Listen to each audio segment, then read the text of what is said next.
Why Ambedkar think equality as a prime value of democracy. Ambedkar's conception of social democracy is based on the principles of equality, liberty and fraternity.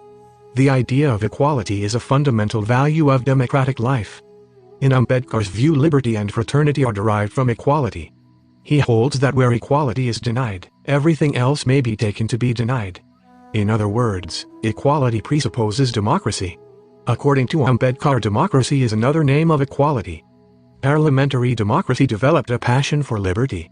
It never made even a nodding acquaintance with equality. It failed to realize the significance of equality and did not even endeavor to strike a balance between liberty and equality, with the result that liberty swallowed equality and has made democracy a name and farce. Ambedkar accentuates the necessary connection between equality, liberty and fraternity as a key principle of democracy and mandates a balance between them for the success of democracy. Political thinkers recognized that formal equality of citizenship is not enough for a meaningful life. Democracy requires an equality of democratic agency. Democracy is ideal for human beings because it is the only form of society which at once depends upon and provides for the organization of free communication. It demands equality because it is only as equals that men can communicate. Equality as a moral ideal is necessary for realization of democracy in any sphere of life, especially in a society where inequalities are internalized. In political theory, the idea of equality is addressed in a limited sense, being mostly confined to political equality and silent about economic equality. Ambedkar extends the idea of equality to social and economic realms. He argues for equality in a caste-ridden society based on graded inequality. He calls for equality of untouchable communities in terms of dignity and self-respect. His notions of the individual, the community and the religion are strikingly different from those of others, in that he imbues them with reason, justice and ultimately morality. Ambedkar observed that to realize democracy as an ideal, Indian society has to overcome its social order which is built on the principle of inequality. He pointed out that the Hindu social order is reared on the following three principles: graded inequality, fixation of occupations of each class and its continuance by heredity, fixation of people within their respective classes. This scheme of graded inequality is designed and preserved to maintain social inequality. The Hindu social order leaves no choice to the individual. It fixes his occupation. It fixes his status. All that remains for the individual to do is to conform himself to these regulations. Ambedkar observed that the principle of graded inequality has been carried into the economic field. From each according to his ability, to each according to his need is not the principle of Hindu social order. The principle of the Hindu social order is from each according to his need, to each according to his nobility. Every side of social life is protected against the danger of equality. Ambedkar viewed Hindu social order as based primarily on class or varna and not on individual worth. There is no room for individual merit and no consideration of individual justice. He further holds the position that inequality is the official doctrine of Brahmanism and lower classes have been suppressed remorselessly by Brahmins. Ambedkar says Hinduism is inimical to equality, antagonistic to liberty and opposed to fraternity.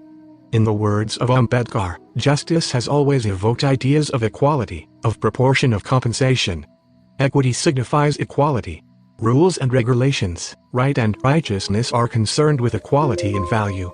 If all men are equal, then all men are of the same essence, and the common essence entitles them of the same fundamental rights and equal liberty. In short, justice is another name of liberty. Equality and fraternity. Ambedkar maintains that society has to discover aptitudes and capacities of individuals and train them progressively for social use. He emphasizes that there are indefinite pluralities of capacities in an individual which may characterize his persona. A society to be democratic should pave the way to use all these capacities of the individual. Social conditions necessary for flourishing of democracy are social equality, economic security and access to knowledge. Ambedkar believes that the more equal the social rights of citizens are, the more able they are in utilizing their freedom. Safeguarding fundamental rights. Ambedkar's conception of rights is rooted in the idea of equality that goes against an unjust social order and oppression ascribed in the name of religion. He foresees the connection between rights, social order and economic structure.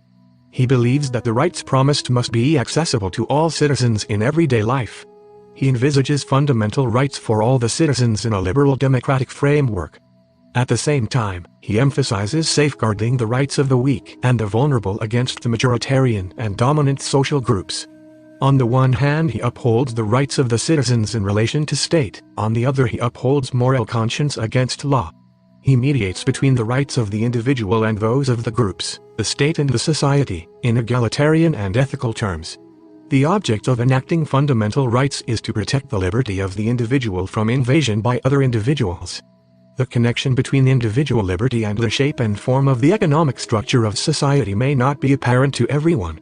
Ambedkar considers that the untouchable cannot be economically independent so long as he lives in a ghetto as a dependent part of the Hindu village. He further points out that the majoritarian Hindu religion as a code of life gives Hindus many privileges and heaps upon the untouchable many indignities which are incompatible with the dignity and sanctity of human life. In the Hindu social order, Dalits are often discriminated against in everyday life, both in private and public. Ambedkar argues that discrimination is a menace that must be guarded against if the fundamental rights are to be real rights. In a country like India, where it is possible for discrimination to be practiced on a vast scale and in a relentless manner, fundamental rights can have no meaning.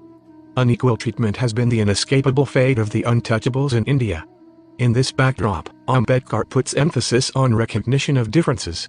His argument for special provisions for Dalits in legislature, education and opportunities is very much in the spirit of liberalism, but adapted to the specific context of the Indian nation.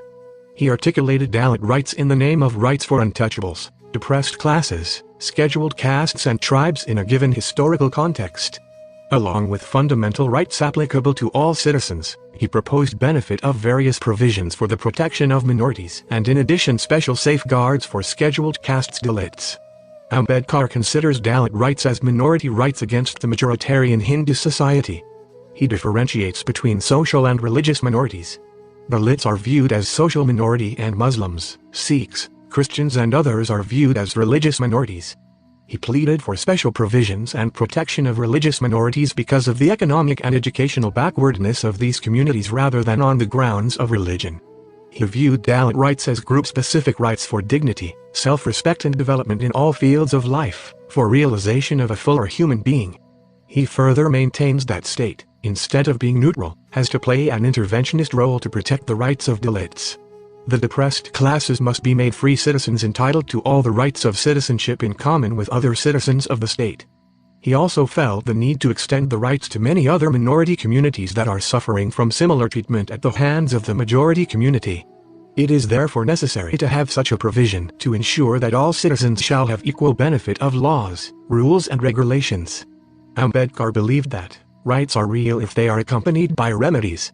It is no use giving rights if the aggrieved person has no legal remedy to which he can resort when his rights are invaded. Consequently, when the Constitution guarantees rights, it also becomes necessary to make provision to prevent the legislature and the executive from overriding them. Ambedkar was of the opinion that fundamental rights have no meaning until state protects the weak and the marginalized. However, Ambedkar found the source of rights in the moral conscience of society rather than in law. He maintains, as experience proves, rights are protected not by law but by the social and moral conscience of society. If social conscience is such that it is prepared to recognize the rights which law chooses to enact, rights will be safe and secure. But if the fundamental rights are opposed by the community, no law, no parliament, no judiciary can guarantee them in the real sense of the word.